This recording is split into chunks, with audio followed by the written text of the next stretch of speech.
Welcome to Physics 110. This is Lisa Knight, and I will be your instructor this semester.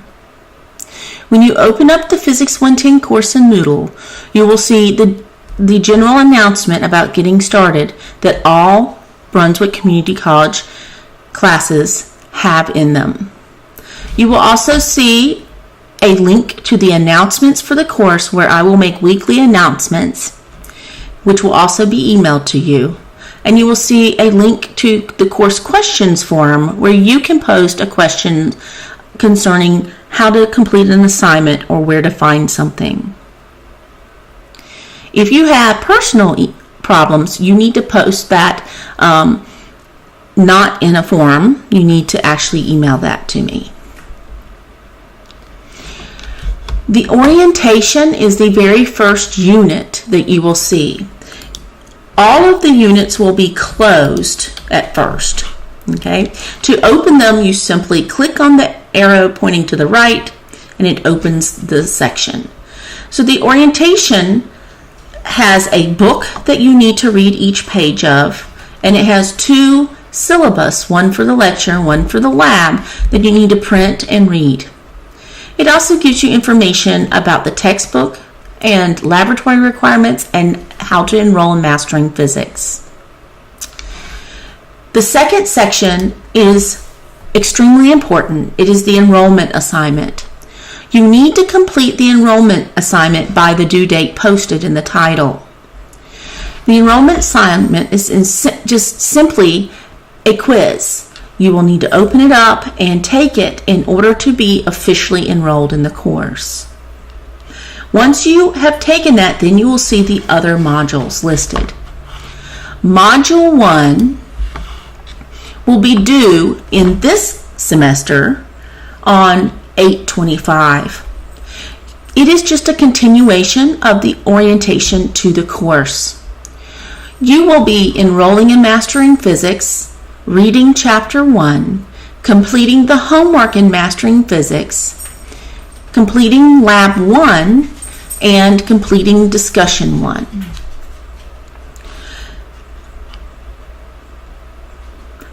All of these activities are going to be activities that are due by midnight on the 25th.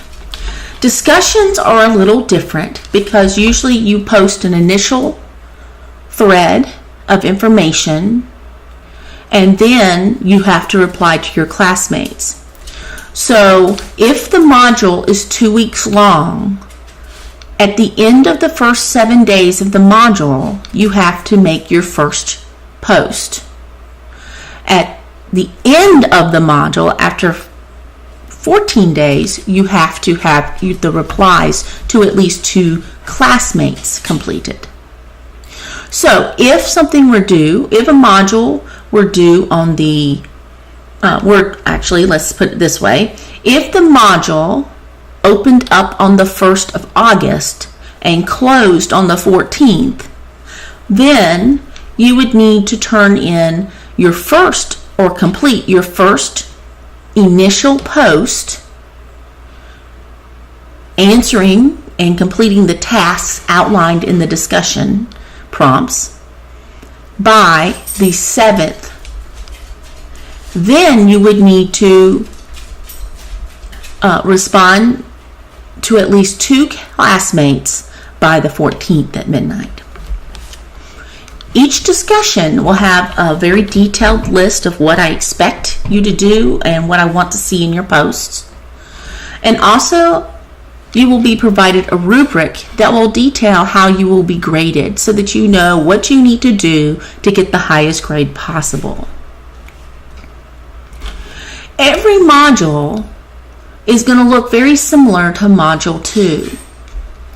Module 2 is going to list the study practice activities and the graded assignments that you need to do.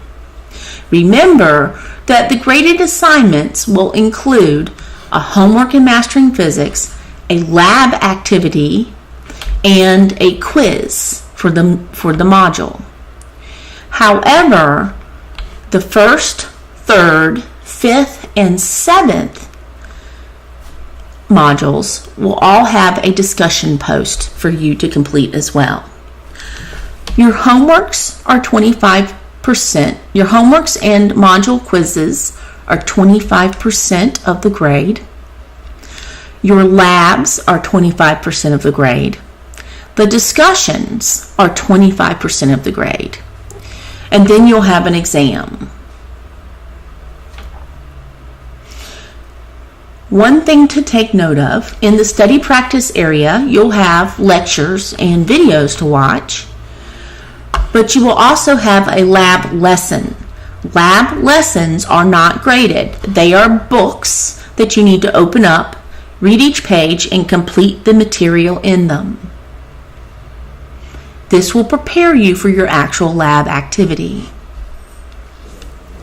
The graded assignments will be listed in order. You will have a link to go to Mastering Physics to do your homework. You will have a video explaining how to do the lab activity, instructions on how to do the lab activity, and a link to upload the lab activity. And finally, you'll have a short module quiz that will be 10 questions long, taken randomly from a test bank. You can take this up to 5 times. It's a good way to practice what you've learned and to get some feedback from me. Please email if you have any questions.